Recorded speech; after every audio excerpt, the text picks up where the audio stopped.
Welcome to this video where we have the pleasure of hearing from the legendary Jim Rohn, renowned entrepreneur, motivational speaker, and author. In this talk, Jim will be sharing his insights on how to become financially unstoppable. He believes that financial freedom is not just about making money, but understanding how to manage it effectively. With his vast experience in business and personal development, Jim will be sharing practical tips and strategies that you can apply to your life to achieve financial success. So sit back, relax, and get ready to learn from one of the greatest minds in personal finance as Jim Rohn teaches us how to become financially unstoppable. Every American's right, privilege to become financially independent. So here's my definition of financial independence. The ability to live from the income of your personally invested resources. That's the simple definition. That from the resources you've invested, the income from those resources, you could live. Here's one of the advantages of financial independence. Now you can work or not work. Or you can certainly choose the work to do. Now you can work by choice, not by necessity. And here's one of the best. To be able to work for joy and not for necessity. At first, of course, we have to work for necessity. But if you can finally reach the point where you can work for joy, not for necessity. That happened for me all those years ago. My father kept talking about financial independence, debt-free, no one having a claim on your assets, finally being able to live from the income of your invested resources. I remember the joyful day when that finally arrived. So what I've done now, most of my life, I've had the unique privilege of working for joy, not for necessity. Not that the joy doesn't bring you more income. Not that working for joy doesn't make you another fortune. It certainly has for me, right? Another fortune and another fortune and another fortune. But not because I had to, but because I wanted to. I work now for joy and not for necessity. Key phrase to understand, we should teach this to our children. Economics is major. Everyone has to major in economics. Number one, for personal survival, to produce enough to take care of yourself. The first, economics. The next good phrase on economics, it's not what you earn, it's what you do with what you earn that makes the great difference in your financial future. All of this is determined by your own philosophy. It's important early, and kids have to have a personal philosophy working even when they go to school. Here's a good definition of your personal philosophy. A guidance system. And it does simply two things.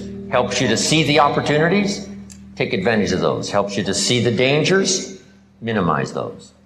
And as we learn and grow, we learn hopefully early to spot the dangers so they don't overcome us.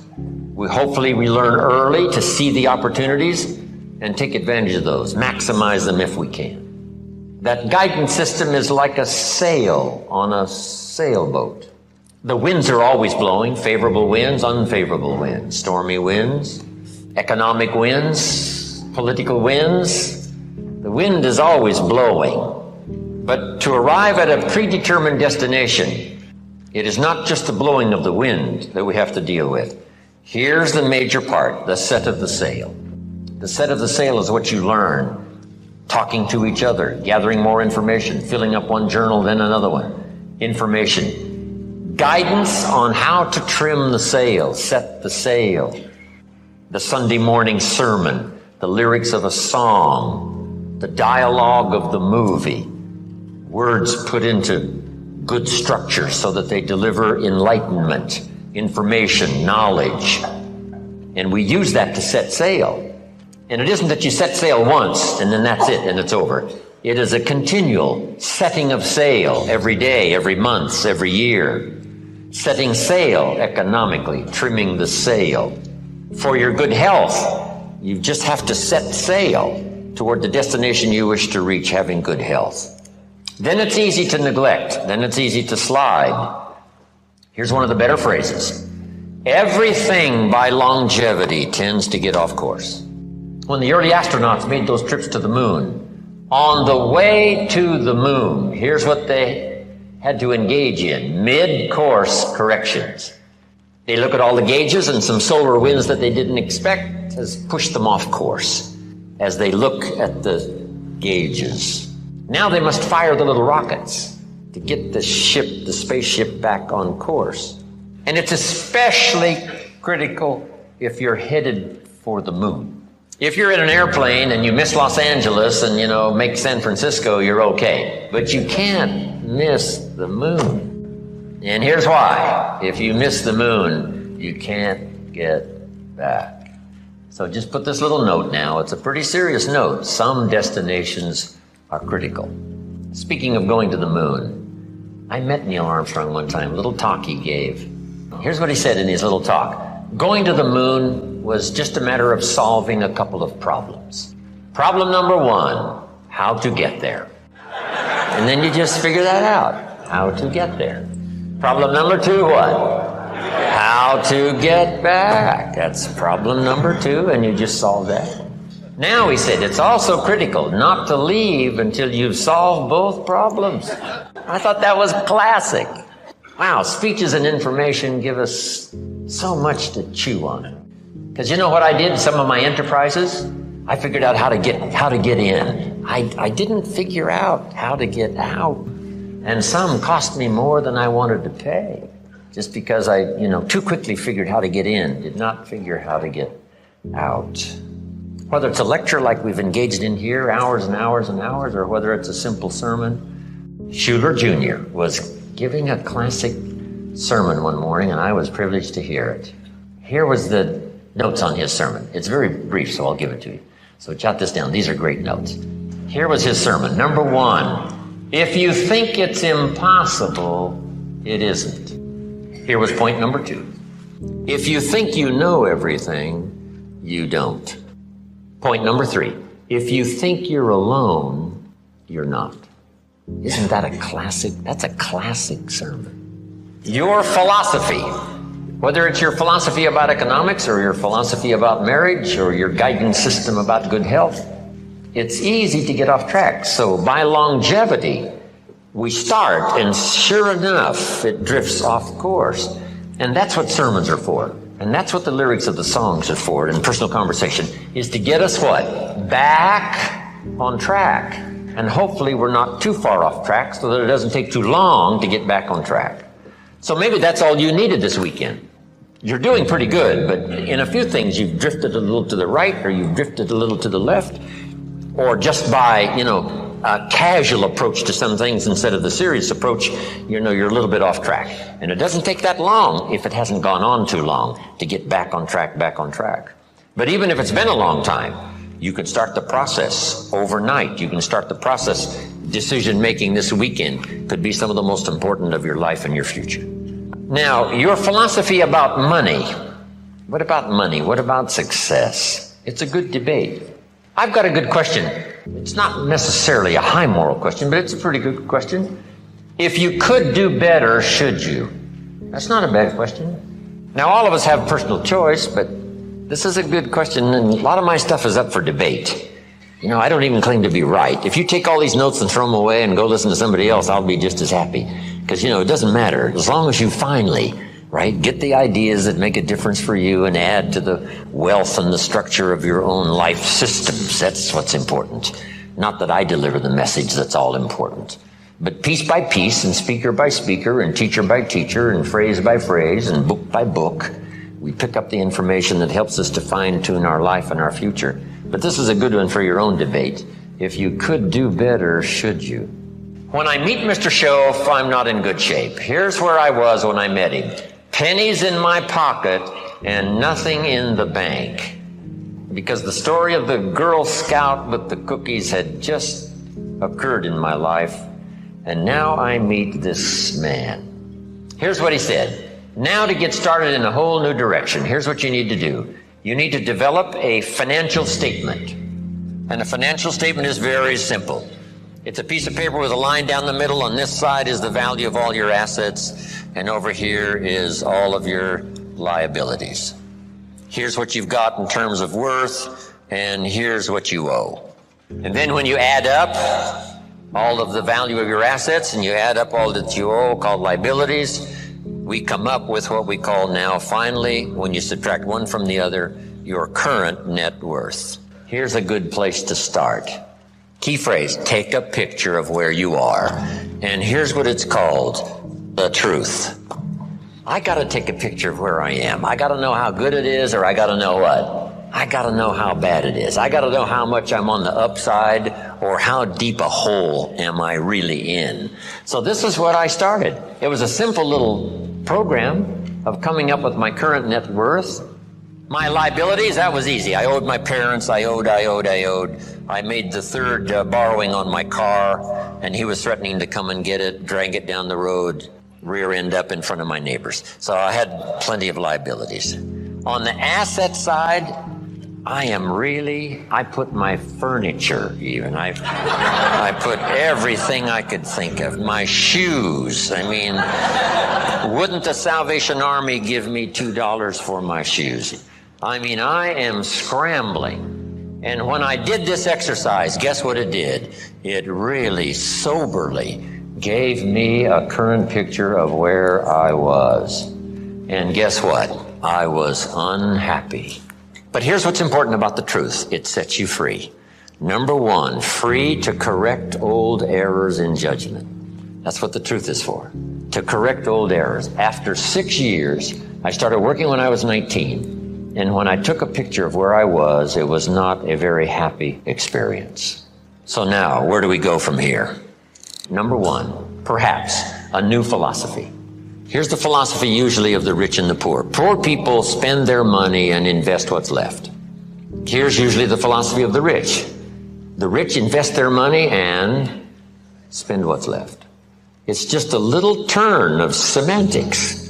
But the little turn of semantics is like the turn of the set of the sail that takes you in a whole different direction to wind up at a good place in 1 year, or a place, of average, mundane, where you don't really want to be. Just that little simple shift of philosophy. So here's the key. Think like the rich. Invest your money first, then spend what's left. Don't spend your money and invest what's left. Now the whole key is lifestyle.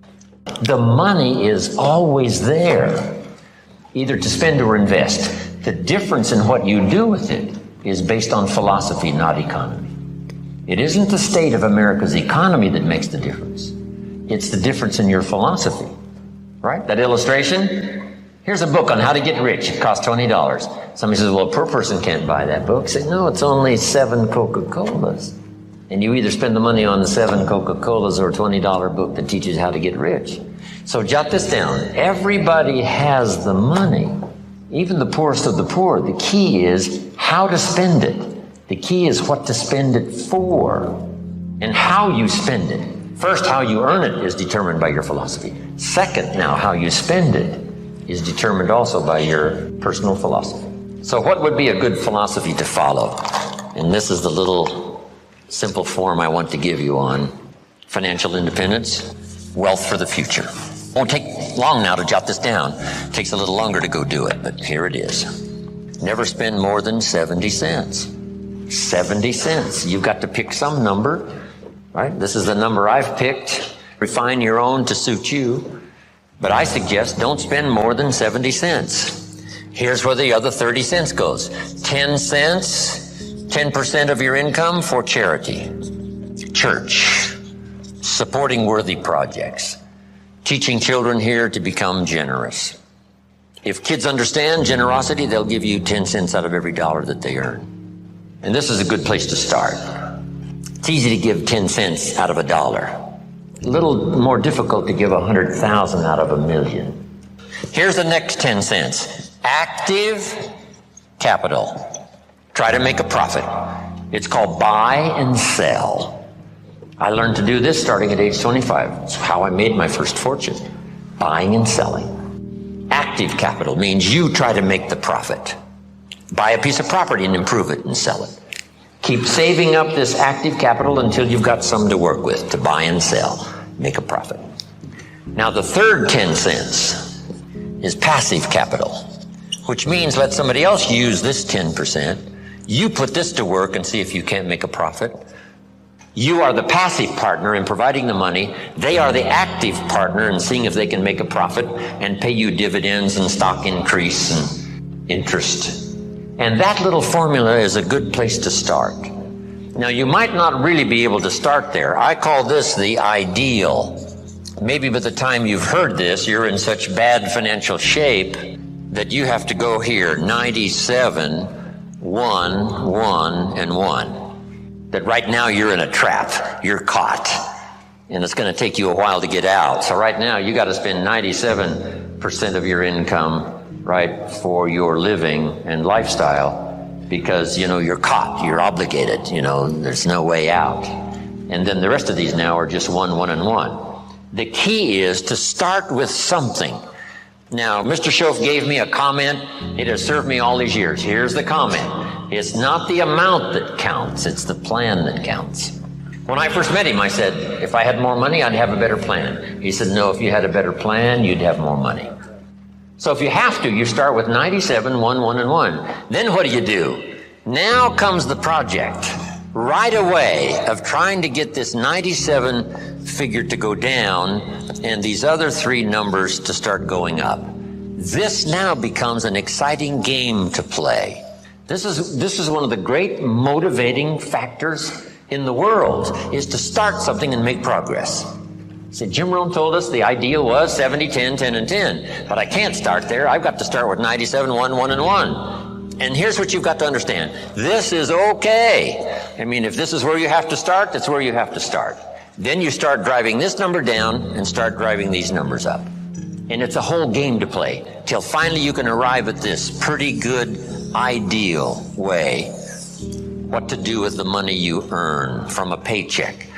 Now, when you start getting into the big money, these numbers have to change again. So if you have to, you start here. Get to the ideal. And then when it really starts to flow in your favor, you rearrange this program again 10%. Because if you're doing big time, you couldn't spend 70% of your income. It would be obscene. So just a little formula to follow. Here's the next one now. This is only a suggested plan. This is not written in any law. Most advantages and benefits for the future are not written in law. There's no law that says you must not have a heart attack. Where is it written? There is no law. That you must demand of yourself. There is no demand that you have a good financial plan that'll safely take care of your family for the future. There is no law. You could be careless and lose it all and finally have to be supported by the state. So there is no law that you must be responsible and have a good financial plan. You must demand it of yourself. So I'm asking you to make that note. It's what we demand of ourselves that counts. There's no law that says you must have a health plan that's going to make you extremely healthy for the next 10 years. There is no law. That you must demand of yourself. And those are the disciplines now that really start to count, the ones you demand of yourself.